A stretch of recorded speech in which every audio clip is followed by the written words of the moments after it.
Ladies and gentlemen, boys and girls, throw open your windows and call out to your neighbors. We have a very special edition. That's right, boys and girls. It's the birthday edition of the John Perrotta Comedy Factory Zoom-A-Looza. And our guest this evening is the iconic comedian, dear friend of ours, Mary Ellen DePetrillo Rinaldi. Also, we have here today, and he's not in the moderator's chair, boys and girls, so don't feel out of sorts. We have John Perrotta. Welcome, John and Mary Ellen. Let's start by wishing Mary Ellen happy birthday. And my birthday is February 21st. Happy birthday, Mary Ellen, and happy birthday to me. Happy birthday, Mary Ellen. Thank you. Thank you. John and I are the same age. I guess I'm 2 weeks older than 10 days older than you. We went to Cranston East, but I had long hair then, Mary Ellen. I was a partier. I was behind the Park Cinema in the winter drinking quarts of beer, smoking pot. You were the guy I wasn't allowed to hang around with. You couldn't hang with me. Because I was thinking of that. I was thinking of that with you going, why? Because I hung around with, because I grew up in Cranston. You grew up in Cranston. I went from Eden Park to Cranston East. So I knew pretty much everybody. Yeah. And I go, and you went to Bain. I went to Gladstone, Bain, and East. Yep. So we didn't know each other. We didn't know each other well. I saw you.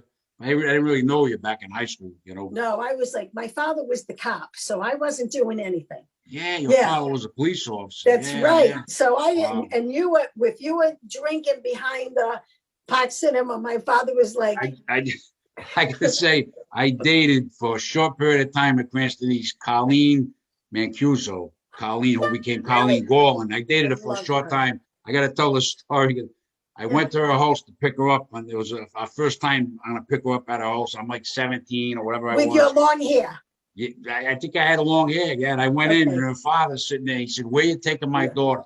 And he said, "For police." And I said, "I'm taking her to see a movie." And he said, "What movie?" I said, "Sir, the other side of the mountain." He looks over, and he says, "You better keep my daughter on this side of the mountain."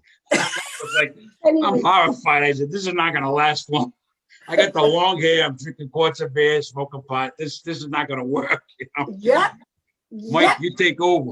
That's not going to work. First of all, I got to say, Kenny Mancuso, one of the most wonderful men, tremendous guy, amazing police officer. And guess what? You're going to love this story. Now, he knew I was a comedian. He saw me grow up. Okay. He hired me. Oh God, I can't even remember.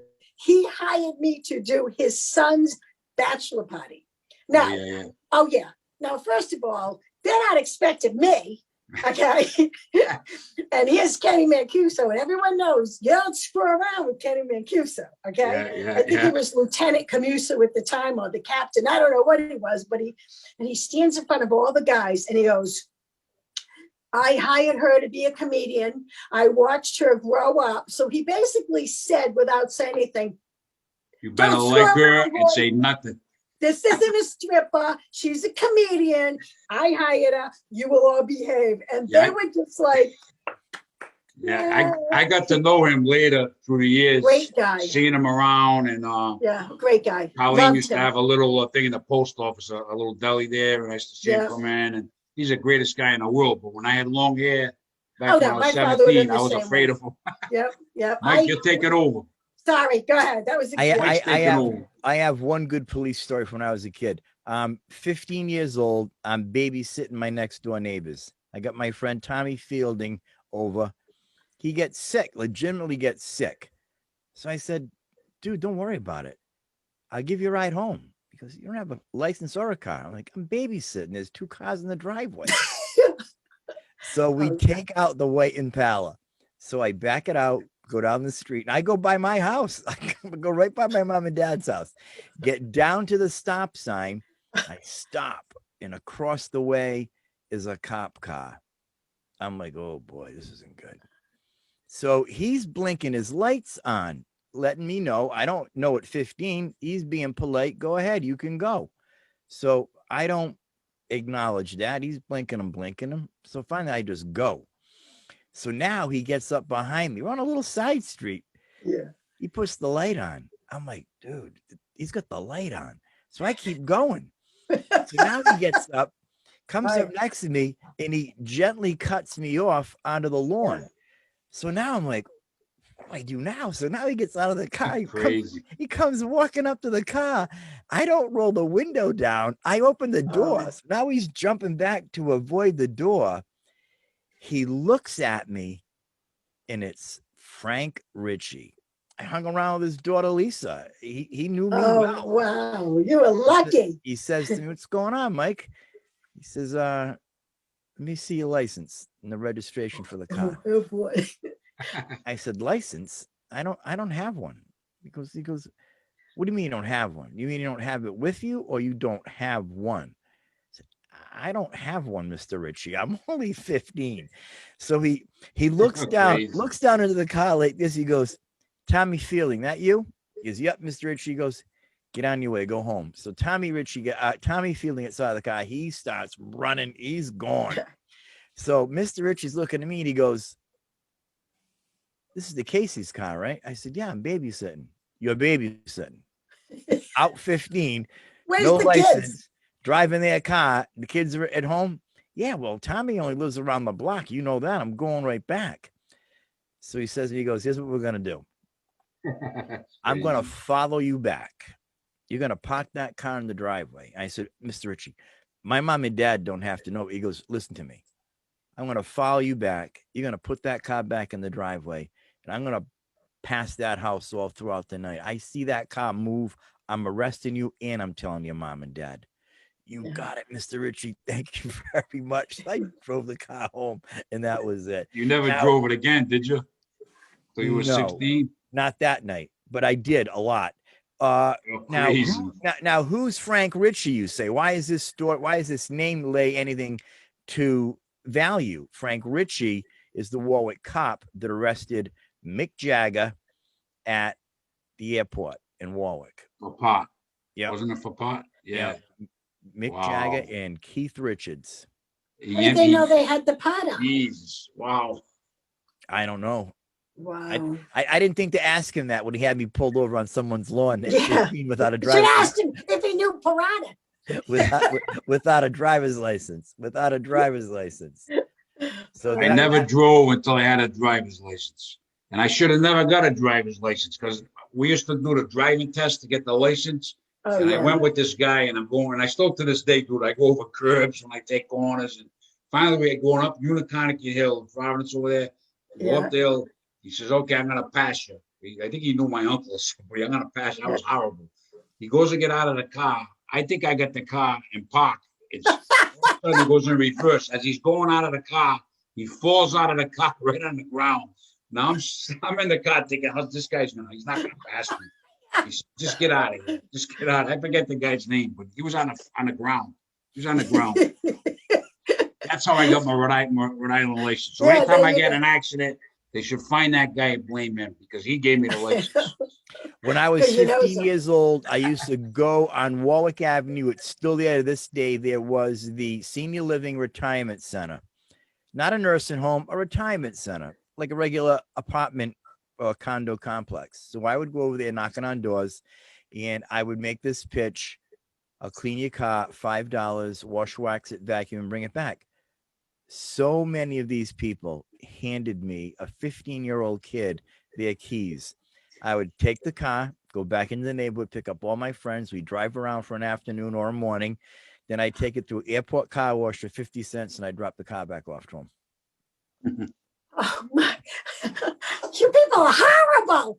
Horrible people. That's what we did. So, but we're not here to hear about my and John traffic stories. We're here because we have Mary Ellen, our dear friend on. Mary Ellen, today's your birthday for one. Today's your birthday. So happy birthday again. God bless you. Christ, I always loved working on my birthday, especially in this business. Like anytime I had a show and it was my birthday or I had something, I'd be like, to me, it was like it validated. All right, I'm working. Because, let's face it, I love, being a comedian. I loved being out there, making people laugh. So when I got to do it on my birthday, it was even more special. People go, oh, are you going to go out to dinner? No, I got a show. I'm lucky. Yeah. Well, you are one of the funniest people I love that him I for know. that. I'm going to He start. doesn't know a lot of people. I'm going to start with the one story, and then we're going to take it all the way back. You're going to let the boys and girls know how you started. I booked Mary Ellen 4 years ago, I believe it was. We did our last Funny for Fun show at Sacred Exchange. I had Mary Ellen headline it, and when she gave her good night and closed down the cross, over 150 people in that packed sanctuary rose to their feet and gave her a rousing standing ovation. It was one of the funniest sets I have ever seen in my life. Pastor Mike, I was standing right next to him. We were right at the audio visual booth, and Mary Ellen's up there, and she is just on all 8 cylinders. Pastor Mike leans over and says to me, "That last comedy show you did, that was good. This one, way better." Mary Ellen was hilarious. How did you get your start, Mary Ellen, in stand-up? Wow. I just want to go back to that show for 1 second before the start, because that was a new start for me, that show. Because that show was the show that let me know that I could not only be funny, but I could do, like you'd mentioned, close on the cross. I don't want to leave that out. More like a testimony about my faith, and have people respect me as a comic, love me as a comic, but then understand that I am born again. Because to me, that's a big deal, because people go, "Oh, I hate crummy Christians. They're a bunch of crap."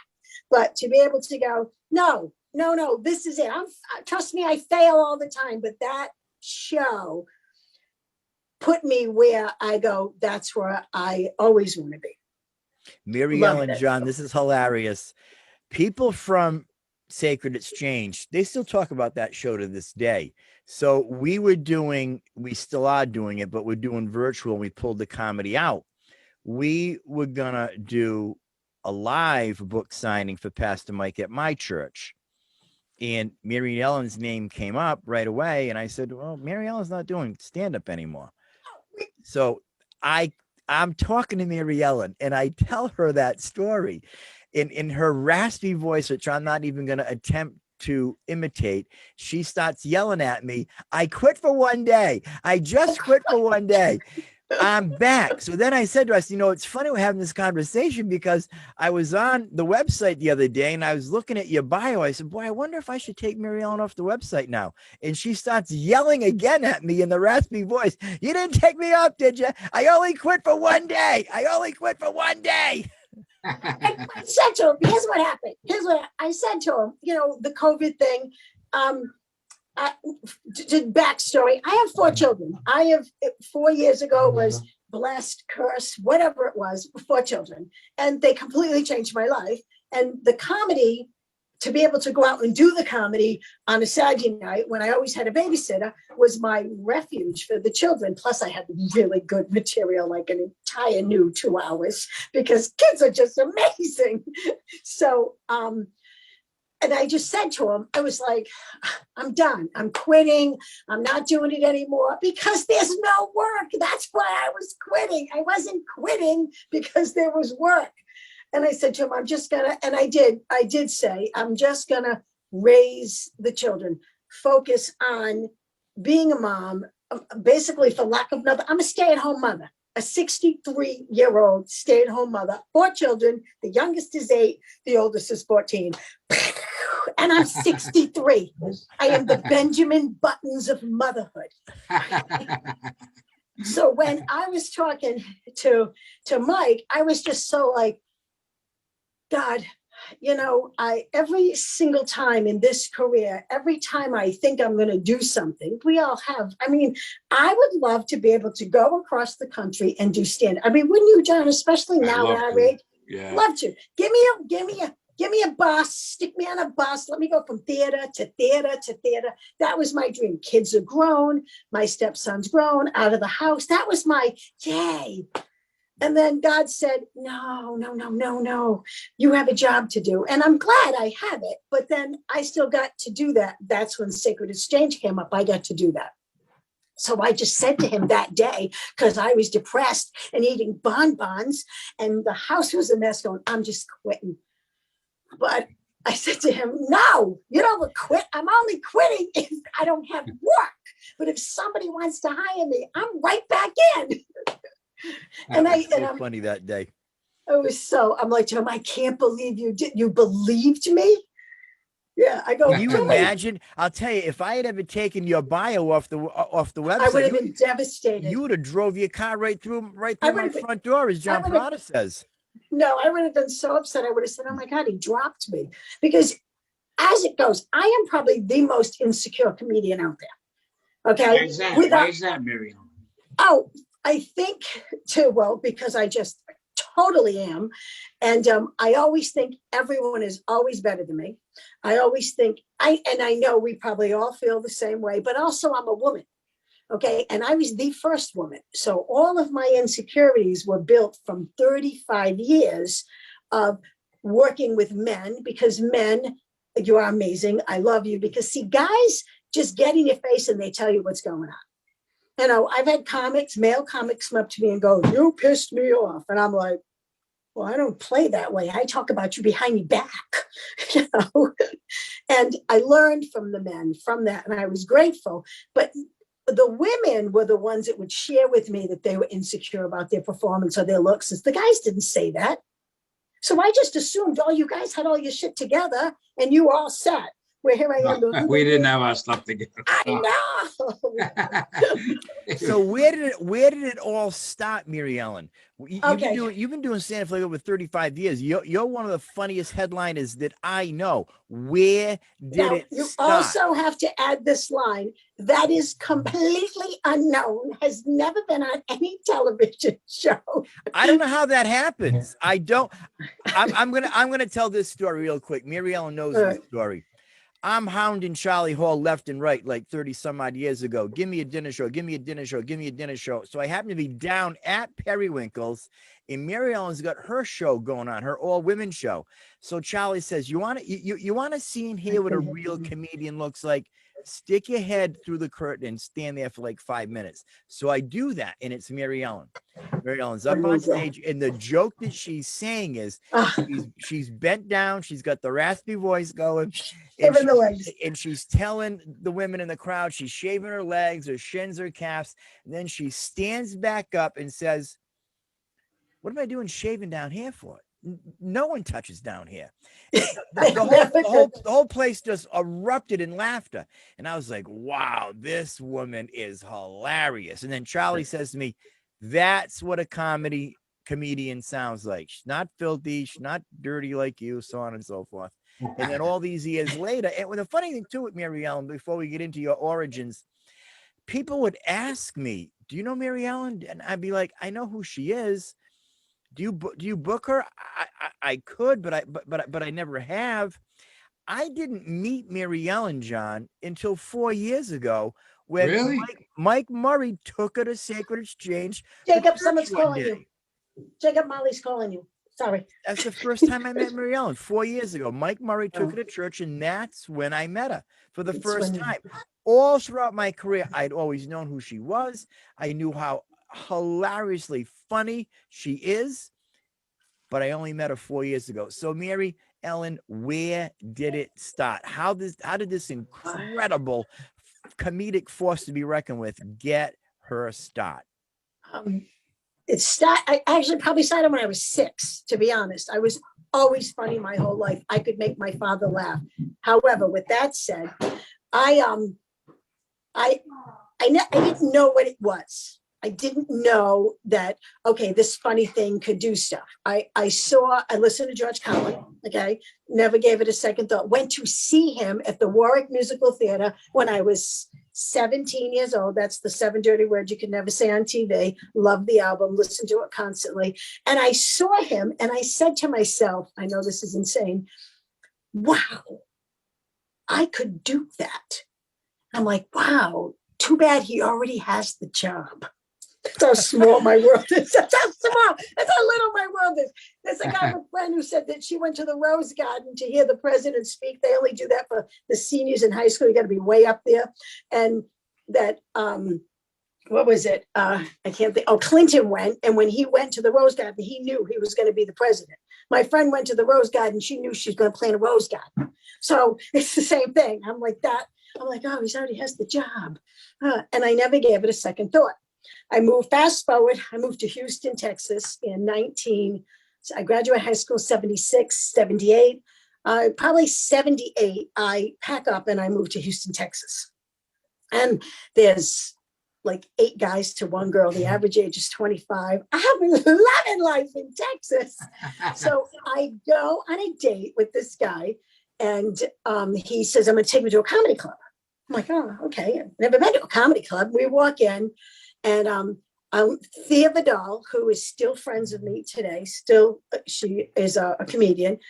And she was on stage. And when she walked on the stage, she closed the show. I went, oh, this is it.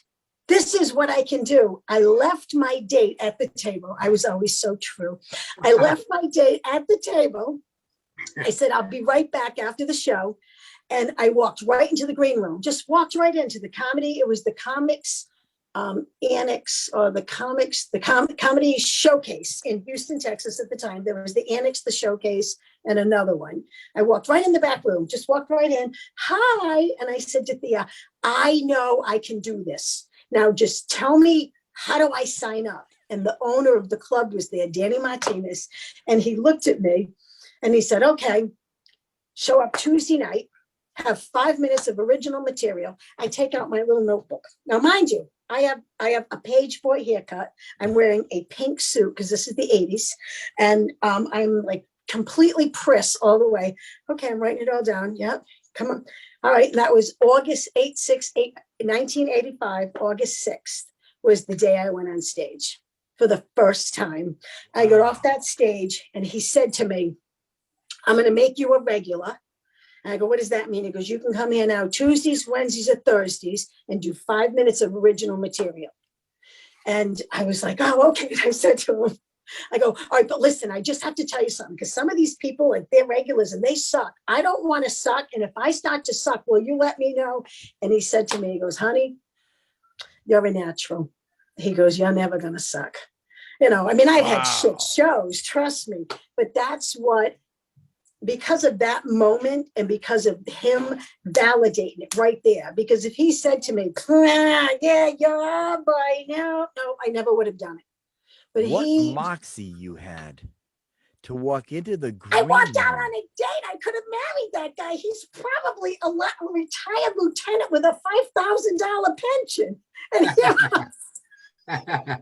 Now, Mary Ellen, do you remember what you talked about that first time? Oh, my very first time, absolutely, because this was a Saturday night, and I had like 10 days till my show. So it wasn't like the very next week, because at that time, back in the 80s, there was more stage time available, but it wasn't instant. So I waited. So it was like 10 days after, because it was Saturday, Sunday, Monday, Tuesday. So yeah, 10 days later. And all I did was write my little bits. I called them my little stories. That's what I was, and I got up on stage. Now, during that time in Texas, it was doing, they were getting ready for some big event that was going on. Okay. And so I go up on stage and I said, hi, my name's Mary, because they announced it's their very first time on stage. So I already had that. Okay. So I said, my name is Mary Ellen Rinaldi. I go, I'm not from around here, as you can tell, I'm from Arkansas. And they all said, I go, I know, I'm from Cranston, Rhode Island. And then I did the Park the Car in Cranston. And I did, my first bit was, I said, I love living in Texas, but I hate going home, because every time I fly home, my mother's always late. Like the plane landed 20 minutes ago. I'm standing out by the curb like an idiot that has no family. And my mother pulled up and said, oh, honey, did the plane land? And I go, no, it's still in the air. I jumped. And that was like, yeah. I love that one. It's still in the air. I jumped. It's still in the air. I jumped. And that's so much my material. That was like the very first bit I wrote. And that was my first big laugh. Like that one was like, boom. And I went, oh, yeah, I get this. And Danny Martinez, I was really lucky because he really took me under his wing, and he was the person that really pushed me working clean. Because I would try to work blue because I thought blue was better, swearing and stuff. And now, mind you, I got Thea Vidal, who is the bluest out there ever, and I adored her. And he said to me, we were sitting in the room, and he goes, honey, he goes, you are a skinny little white woman from the North. You can't swear because they don't want you to swear. You already are swearing just because you're a skinny little white woman from the North. The fact that you're from the North just says you're swearing. So I learned not to with him. What great advice. I loved him. He was such a mentor. When I moved back to go from Houston back to Boston, I decided I was going to go to Boston because I was going to be famous. I was going to move to Boston and then become an overnight success. Yeah, I've had my career planned for a long time.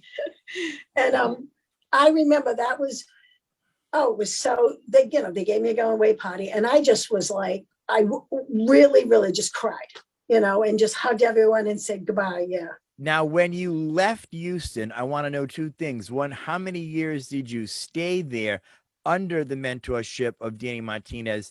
And when you left, were you a feature? I went into Boston mostly a feature and a headliner.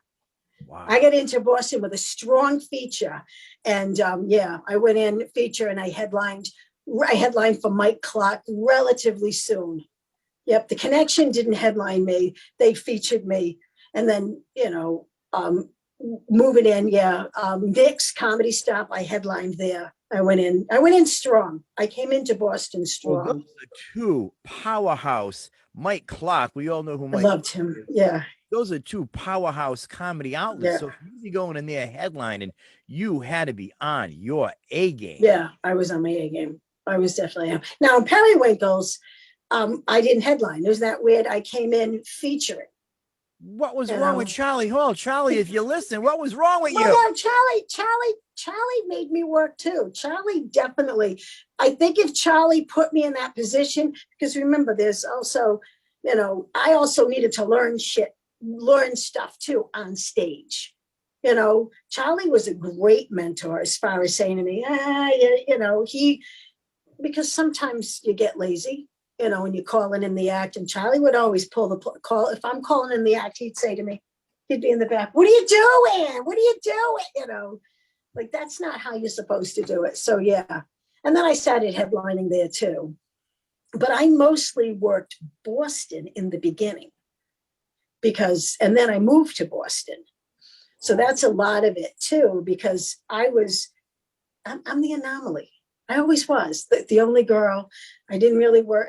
Wasn't really Boston. I wasn't really Providence. I was the comedian that was back and forth between the two. But then I think, I don't know. I for the most part, made some really, really good friends in Boston and had some really good connections. Wow.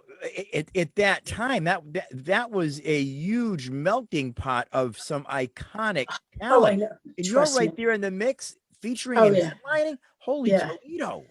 Oh yeah, I know them. Joe Rogan and I remember being with Joe Rogan and he getting into a fight with someone and me being there going, Joe, get over here, and he was younger than me too. And I'm like, you over here. Yeah, he was, loved him. He was. How many big name comics did you meet back then? Because the 80s was where it was at. I knew them, but I was just one of the mix of everyone. Like I worked with Dennis Leary. I remember working with him. Yeah, but they I'm sure Dennis is not going, oh yeah, Mary Ellen, because there was so many of us too.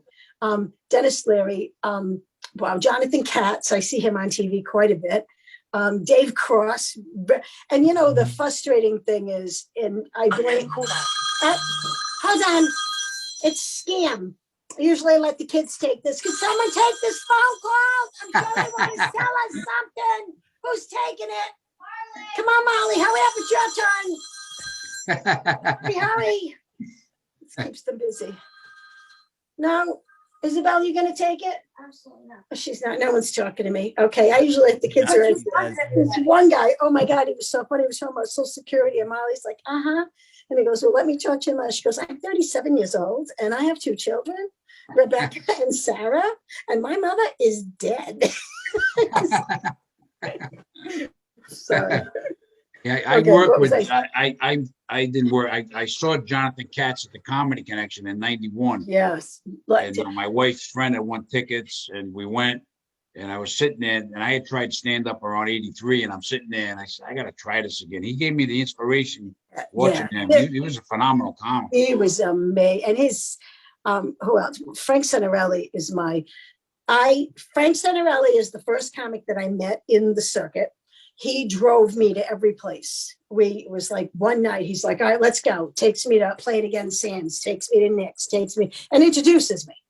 And I'll never forget, never forget this. We're in the car, first show we go to, we pull into Play It Again Sam's.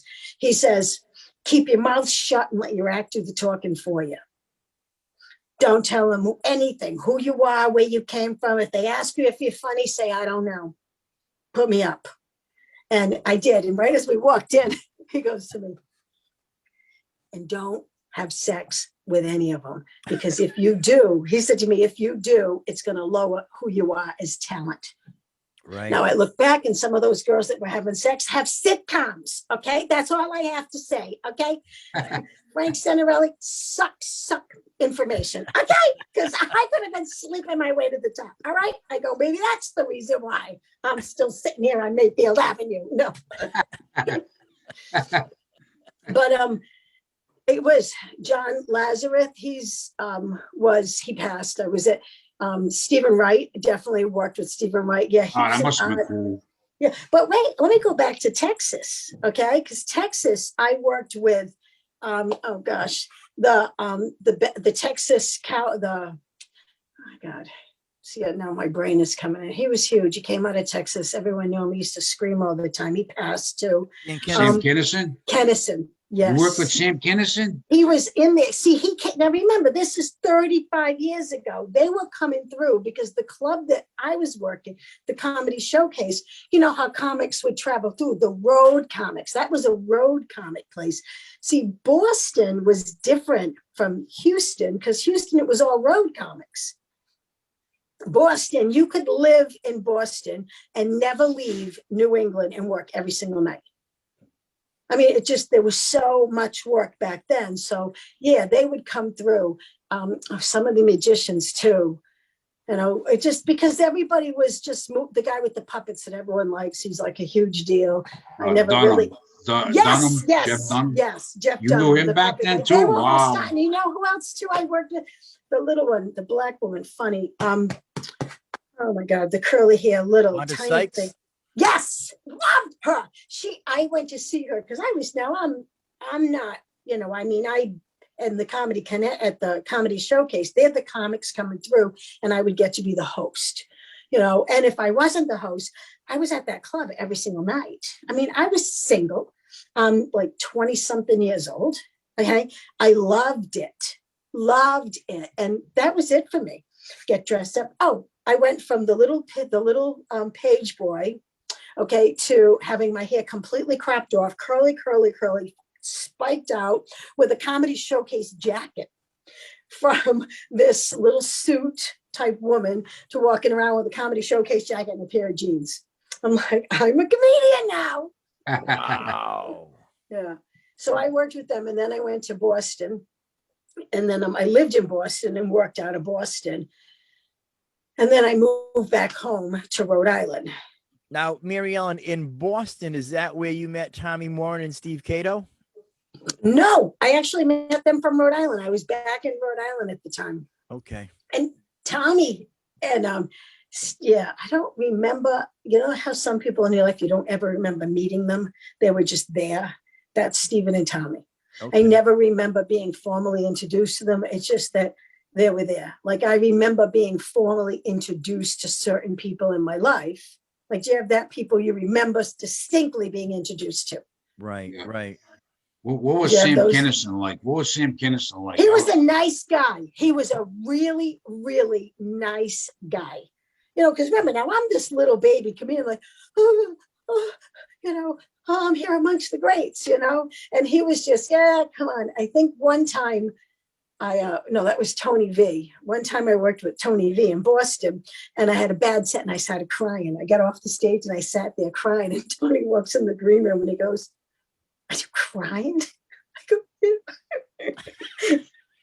He goes, "You got to go back out there in 20 more minutes. Because if I were you," he goes, "I'd wipe my eyes and open that book up and start coming up with some new jokes or something like that." Like, I'm sitting there crying. Oh, I had a bad set. I mean, what I want to know too is, because I have booked you and I have worked with you at Sacred Exchange only once, I do know the rules that you play by now. John, Mary Ellen tells me, leave me alone. Don't talk to me before the show. I need to be by myself. I had to put her upstairs in the loft by herself. Now, were you like that back then when you were starting out? I was worse. I was worse. I told you I was so incredibly insecure about it, and still am a lot. So they asked my kids what it's been like in this house for the past 4 hours. I have a show to do. I've never done this before. I suck. I don't know. And they're all like, I actually made them clean the house. Like that was going to make a difference. Like if the house was clean. But yeah, and I still do that because I need to have my head time, my time where I'm like, I'm done. I need to be quiet. I need to figure out what I'm doing. I have my material, but I need to sort of put it together. I don't know how, well, John, you do all improv. So that's, but me, I have like little file folders. That's like a little tree that opens up. And if this is this bit, and then here's this. And if the audience is kind of weighing towards here, I'm going to go in this direction. So I have to see that tree on paper and put it in my brain.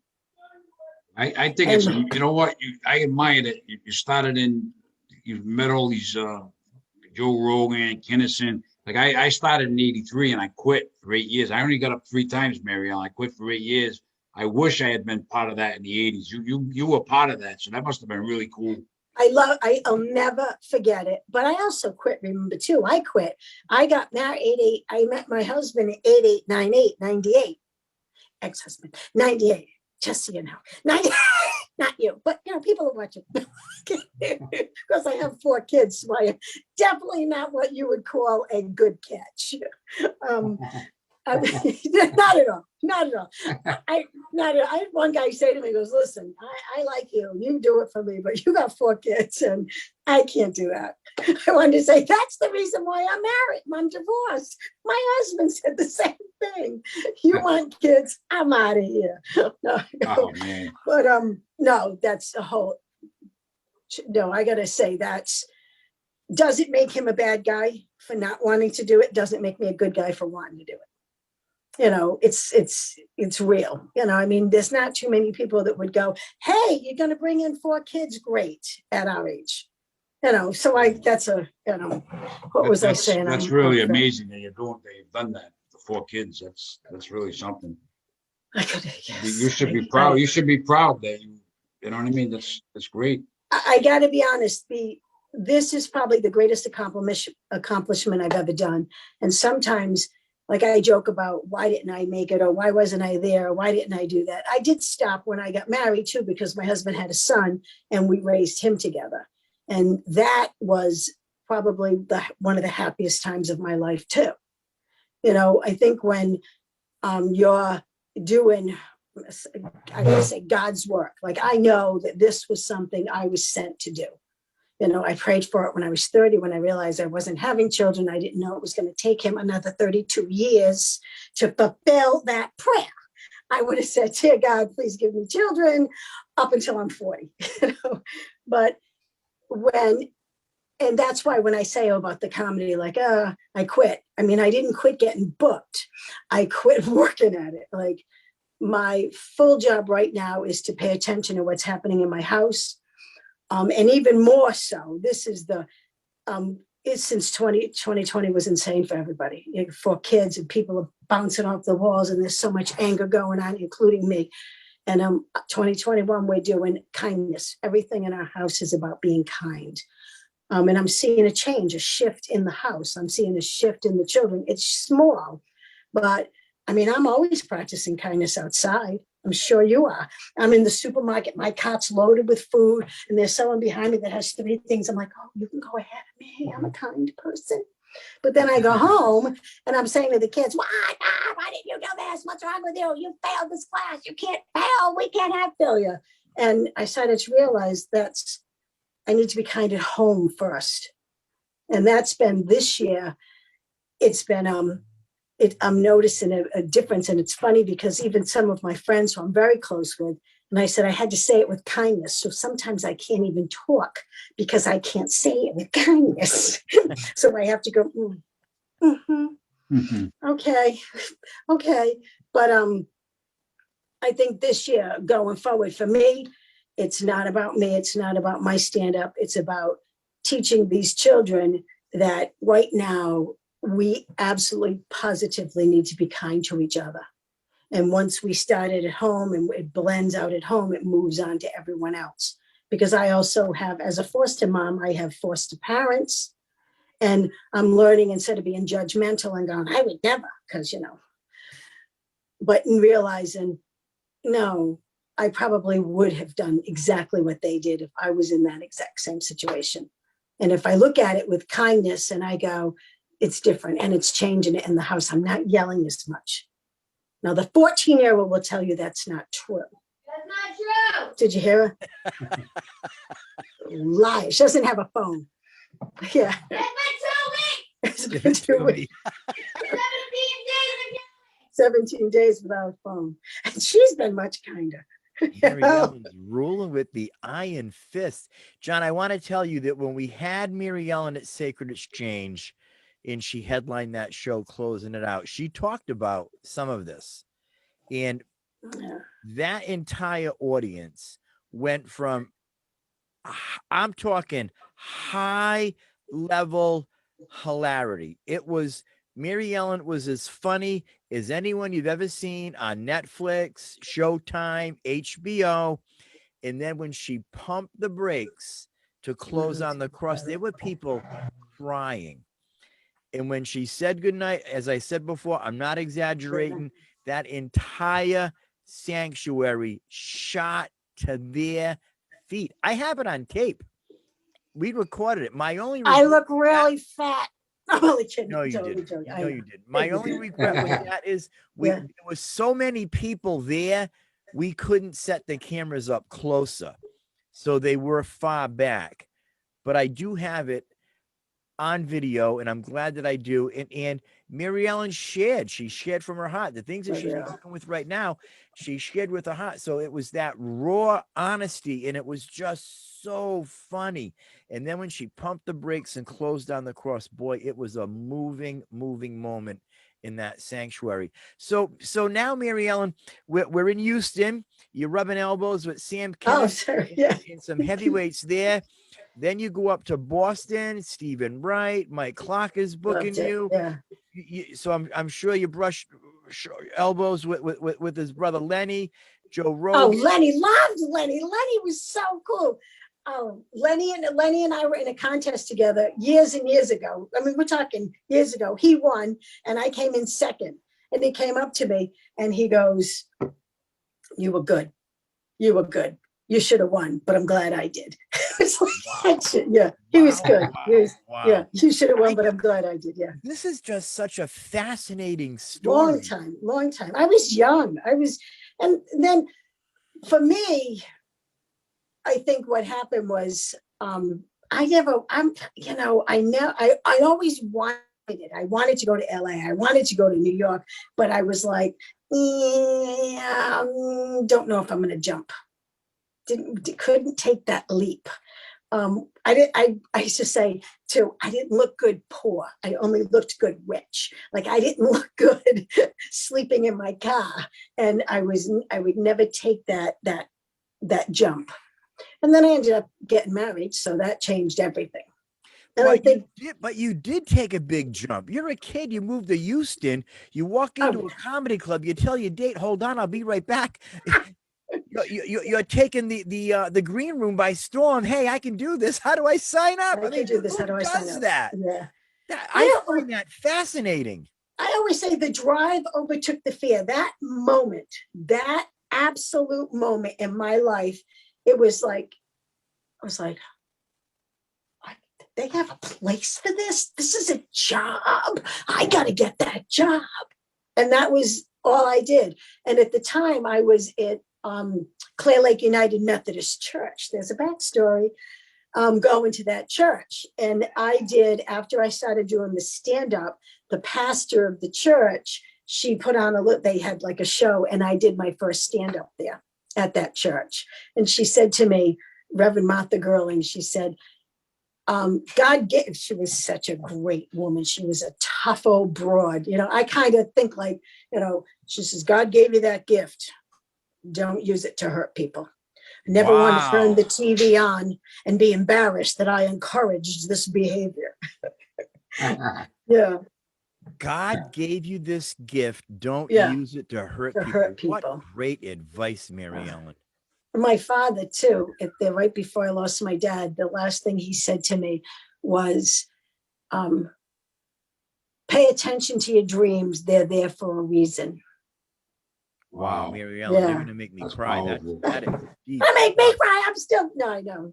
Thank you. Yeah. I think the whole journey of where I am now, I don't know what I'm going to do. I really don't. I'm 63. I get a check now. Yay. Don't you like that, John? We get checks. We get a check every month. Yay. Nice. So when you say you don't know what you're doing, you're not subtly telling me to take you off the website, right? No, do not take me off the website. If anybody wants to book me, I will work. I'm actually doing something for the Chamber of Commerce in Worcester. And they called, she was so cute. She says, I don't know if you remember, but 100 years ago, you did our Women in Business conference. I either opened it or closed it. I don't remember which I was. I was either the closing keynote or the opening keynote. And I'm like, yeah. And she says, well, we were thinking maybe we'll do, because nobody knows what to do during this pandemic. People are not going out. There's she said, would you consider doing a Zoom comedy show? And I'm like, no, I hate myself on looks. I can't. And I was like, I said, I really don't. I've seen some, and she says, well, and we really don't have a budget, so you would be doing it for free. I'm like, oh, well, even better. So I did one of my first keynotes for them, and I said, you know what, I'm going to do it. So we're going to do like a Zoom comedy show, but also underlined the show. What I'm doing is talking about how we have to reinvent ourselves and how we have to, like John is reinventing himself by doing what he's doing. You're reinventing yourself. You are like saying, okay, this is the new wave. This is it. Me, I just decided I'm just going to be a foster mother until I can stand in front of people again. I reinvented myself. But how we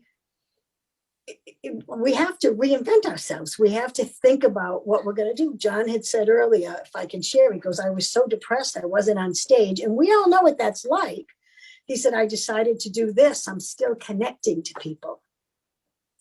And I think if I didn't have children, believe me, I probably would be doing something everyone else is doing. Like Ace says, the cooking show, and there's more podcast opening up. But so for the Worcester Chamber of Commerce, I'm like, well, it's free. I'm not getting paid. And I said to her, and I'll do, who knows? And I don't know, I don't know. I know right now what I'm doing is I'm taking care of 4 children. And I'm a housewife, and I'm a stay-at-home mom. I was driving the other day going, I drive around in a Toyota Highlander. My car smells like, God knows what it smells like. And I'm driving around, looking up on my Plenty of Fish. What I love about Mary Ellen, John, is Mary Ellen has the innate ability, as others do, to, like, if Mary Ellen had to go do an hour tonight, she could do that hour on what happened today. That's how talented she is. Her storytelling, you do such a great job of bringing your audience into your life. Yeah. I mean, it is really such a blessing that God has given you. And I am so glad that you're using it. I am so glad. The other thing too is, as I'm sitting here listening to you and John, I love the fact, man, that we're all the same age. I'm 63 next month. You can tell us how old you are, Mary Ellen. 63 today. Yeah. Around We're all the 63 same. in a couple of days. Yeah. This is the first show that we've done where we have comics that are in the same age, have traveled very similar journeys. Absolutely. Yeah.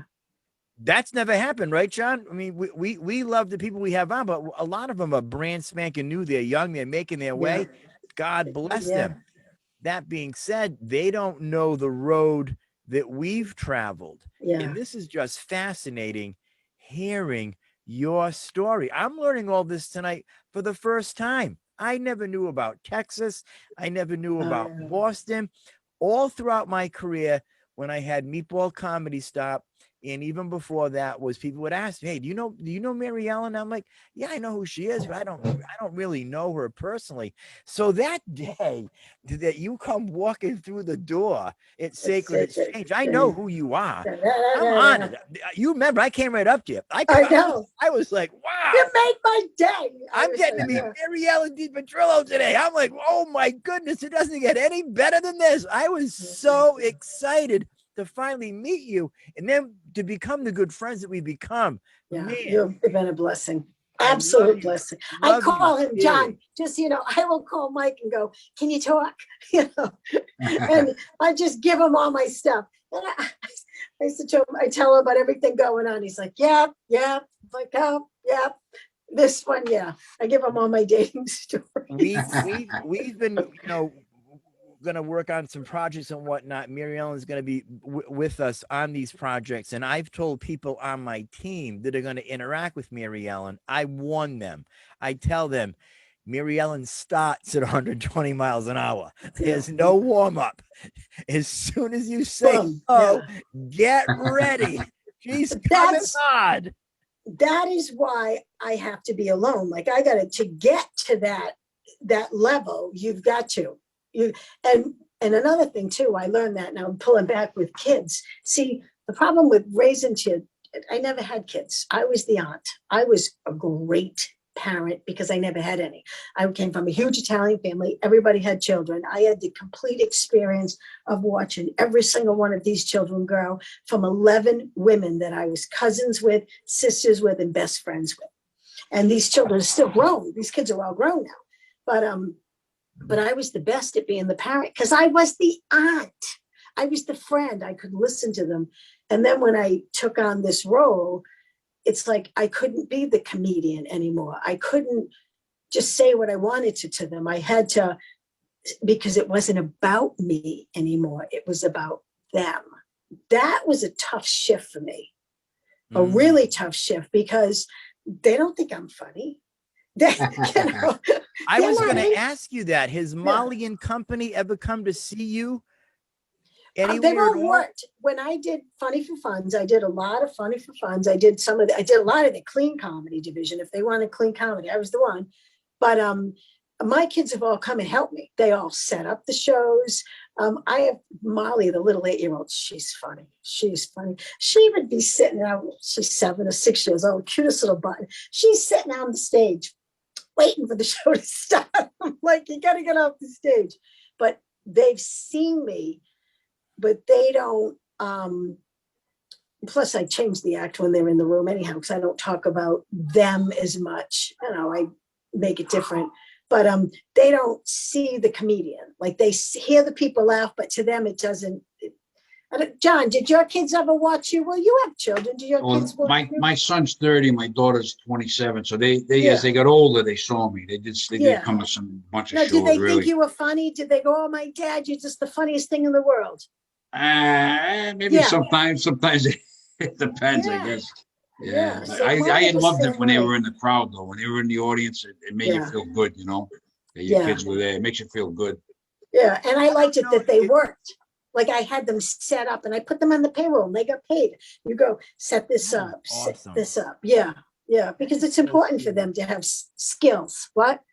I said, that is so cool that you do that. I don't know if our children think that we're funny. I've been doing stand-up all through my son's life, and he's seen me during the height of the Bad Boy of Comedy days, he didn't come at all. I was going to have him introduce me one time at Julio's Family Restaurant. He was going to come in. He's going to come up and say, "You people know him as the Bad Boy of Comedy, but to me, he's just my dad." And he was Oh, going a cool introduction. So I brought him into the restaurant. It was sold out. The walls were swelling. He looked around. He said, he looked up to me with his baseball hat. He said, "Dad, can I do this another time? Maybe." I said, "Absolutely. You don't have to do it now." So I had the babysit and take him back to the house. So I gotta do this another time when there's no one in the room. But then when he did become of age, they came down. I don't even know if John remembers this. They came to one of John's shows. John had me at like this, I think it was a roller skating rink in Pawtucket. The place was giant. Bobby's banquet room. Yes. Place was huge. Corinne's and Yes, other names. I remember that. I remember that room. I must have worked that for you, John. So I remember that room. Yeah, we had fun over there for a while. Yeah, I opened for Eddie Money in that room. Eddie Money, I loved Eddie Money. They came and said, "We're gonna start having concerts." And Eddie Money, "You want to open for him?" I said, "Sure." Yeah. I had a picture with him. I don't know where it is, but I loved Eddie Money. So that was like, it was a cool thing, you know? Yeah. See, you had your moments too. I'm sorry. Go ahead, Mike. I was just going to finish on this. That was the first time that him and his friends, and they all came because they all call me the Mike Man. And I'm getting like kind of mad at them because a few of his friends, they snuck beer in. I'm like, dude, this is one of my best friend's shows. You're like 18, 19. You're not old enough to drink, and you got a 6-pack in your jacket over here. What the heck are you doing? Yeah. So then through the years, he sees me more, and my son thinks that the funniest comedian that God has ever put on this earth is Chris Tabb. Oh, he's hilarious. Wow. He loves Chris Tabb. Every time I book Chris, Johnny and his wife, my daughter-in-law, they all come out to see him. Always came. He's great, Chris Tabb. He's really funny. Yeah. I did get to play and they'll see more of it. The whole Bad Boy of Comedy act. I mean, that was an aggressive act. Yes, that's not going to be at Sacred Exchange. No. That's not the Christian. Yeah. I was there through that whole period, Mary Ellen. It was crazy. I did recently. Very funny. Yeah. I did recently, Mary Ellen and John, on a Zoom show with my granddaughter. I played a set where I talk about her, and she just they love it. Absolutely loved it.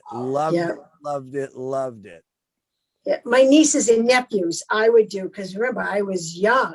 They were born and raised into it, and I was auntie.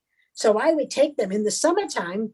I would take them because in the summertime you could work all New Hampshire, Vermont, all the ski resorts that aren't ski resorts that are little resorts now, and you'd go in for like one day, and I would take them to the balsams. So you'd come in, I would take them with me.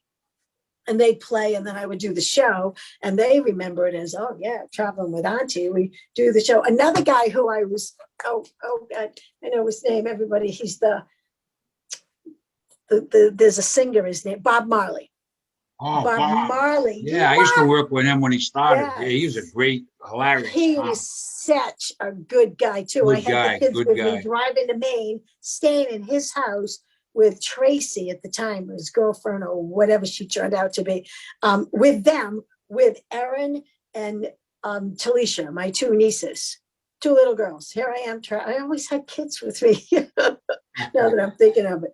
But they saw it differently. And then when I would talk about my nieces and nephews, they would get all excited because it was them. But the kids, I don't, because it's different for them. You know, I do think it's different for them.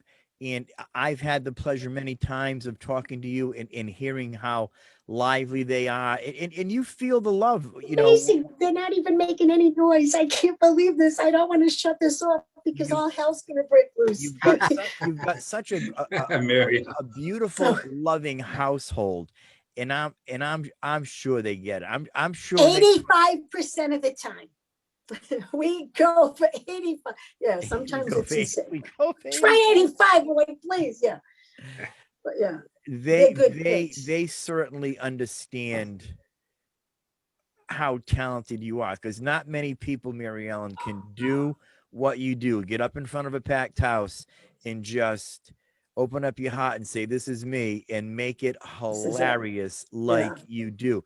The hand of God is absolutely on you. Absolutely.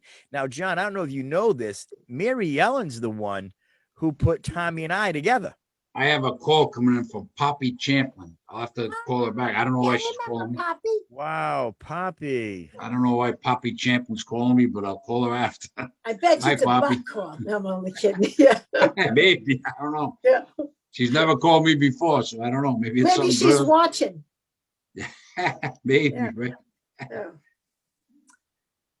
All right. So what were you saying? I'm So sorry. as I was saying, John, it's Mary Ellen is the Oh, person her and Tommy. Yeah. that brought Tommy and I together. After that Sacred Exchange show, that was a Friday night, Mary Ellen and I are talking like Monday or Tuesday, recapping the show, how great it was, what we did, what we're going to do moving forward.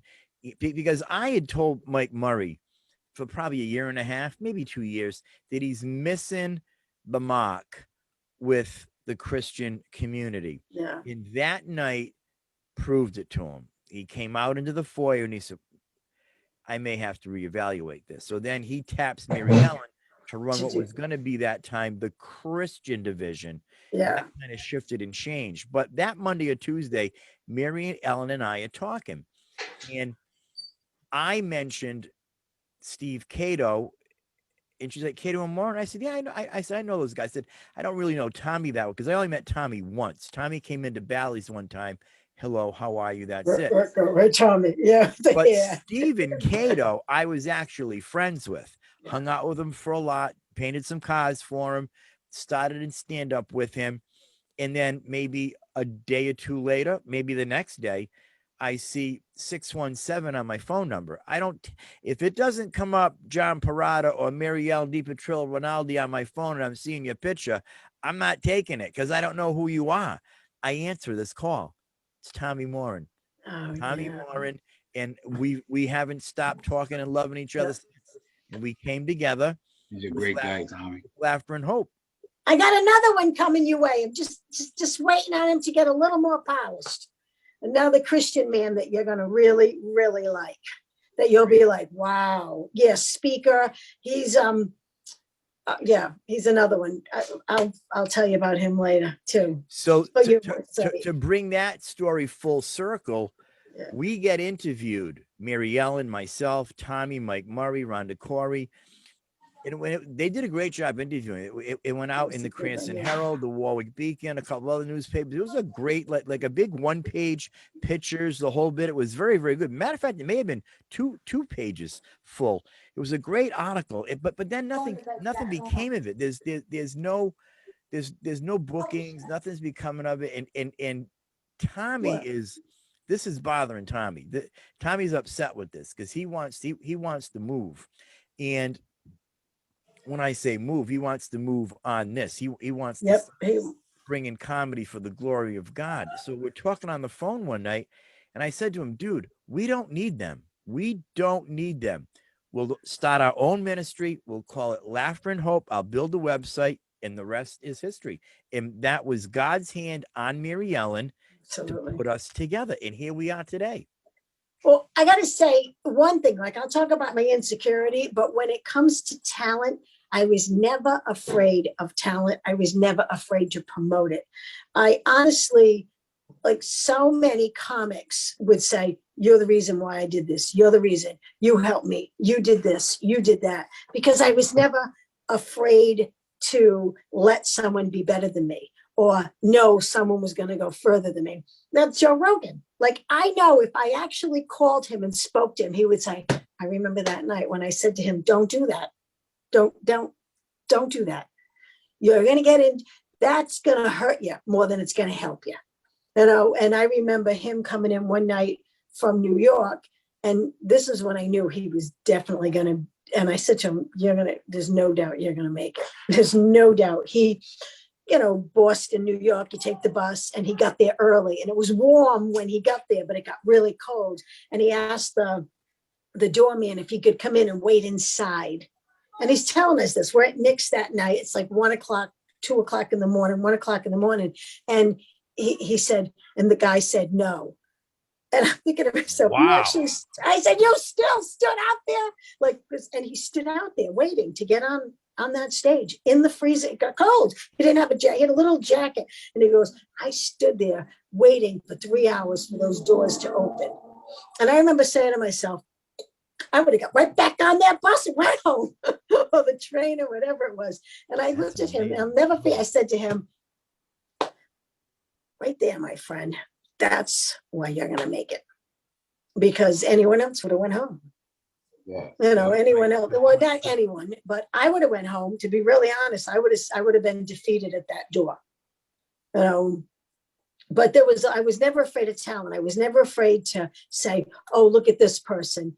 And one of the things that's always bothered me about this business is that not everyone does that.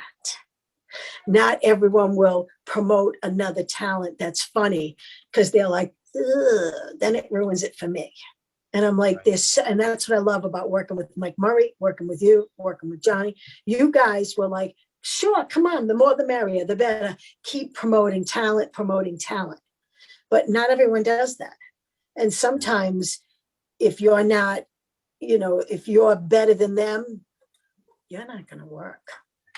And that's a reality of it too. You know, yeah, that's really sad. That's one thing, you know, with laughter and you hope. eating that pizza? We were supposed to go to the mall. Oh, we were supposed to go to the mall today. Sorry. Sorry, doesn't go. But still time. What time is it? It's too late. It's like 6:30. The mall closes at 8. No, it doesn't. What time is the It's mall at 7. close? Mike, Oh, okay, well, we're over an hour now, just to let you know, the show should be, we do an hour. All right, Mike, well, we still going. you know what? Let's bring it Let's home. wrap. We got to bring it home. I got to go to the mall. Let's I have look Mary great. Ellen on again. We got to have Mary Ellen on again. Mary Ellen has so much to share Definitely. with us. We have so much to learn. The So viewers good seeing you guys. are gonna want to hear more from you, Mary Ellen. So let's. Oh, nobody's going to be interested. We'll find out. John, you know what's your final word, John? We go, Mary Ellen, we go around the horn. We do the final word. What's your Okay. final word, John? I think it was awesome having Mary Ellen on. We found out a lot about you tonight that I didn't know how you got started. I didn't know you went to Texas. I didn't know you in Boston with Sam Kinison and Texas with all these big names. That must have been so cool. Like I get goosebumps thinking about it because I'm so into comedy. They were just real people. Yeah. Yeah, and I missed the 80s, but I missed Yeah. working. I might have been in that mix, and you were, and I Yeah. admire you for that. That must have been awesome. It must have been, you've had a great career, and then you're back now, and I admire you. I really do. Thank you. My- I admire you. Right back to you. I really do, John. I admire you. I always have. You know, I watched you work. And even recently, you've just taken off. And I'm sorry about the pandemic because you probably would be traveling around the country now. I can see the tears in your eyes, but yeah, it's true. It sucks because you're like, what? But yeah, you too. Right back at you. And the fact that we're like this triangle, all the same age, all the same generation, all coming from the same spot. It's really cool too. Thank you. Thank you for having me on too. Yeah. My final word is this. I am humbled and honored to be on this show. I'm humbled and honored to moderate it. I've never moderated with John. He never lets me. He never lets me moderate. But I'm moderating this show, and I am humbled to do so. Mary Ellen, I love you. I thank God that God brought you into my life. We have become such friends in 4 short years. You are a blessing to me. God bless you. We're definitely going to have you on again. And Mary Ellen, on your birthday, you have the final word. Wow. This has been an amazing journey. It has. And you know what? And I think that I'm more grateful now than ever. When I started, I really wanted to be famous. That's all I wanted. And I remember saying, that's it. I just want it. And I realize now it's not about being famous. It's about helping, especially now, using my talent to make people just laugh. Even if I'm sitting around at the grocery store, I'm talking to someone calling the house and I know I keep saying it, I have to keep drilling it in. For me, it's all about being kind. learning that this is now the time right now to, especially if you're a comedian, make everyone laugh you possibly can. You don't have to be anywhere. You can just do it everywhere because we're talented. We can do it, and being kind. And you, Mike, are the reason why I'm here, because I was like, I can't believe my life. And you're like, just come do the show. What do I do? I don't know what to say. And you're like, Mary Ellen. Yeah, thank you both. You, John, for doing the work, and you, Mike, too, because I'm not doing any of the work anymore. I go, You're awesome. I really You're awesome. appreciate it. Awesome guest tonight. Thank you. Good night, guys. God bless you both. God bless. That's it, Mike. What? God bless you guys. And we'll have you on again, Mary Ellen. Yep. Gotta go to the mall. We have Yeah, you gotta go to the mall. So we'll let Yeah. Mary Ellen go to the mall. Mike's got stuff to do. I gotta see what night. Poppy Champlin wants. And that's it, Yes, kids. tell her I said hi. Bye. I Bye. will. I'll see you.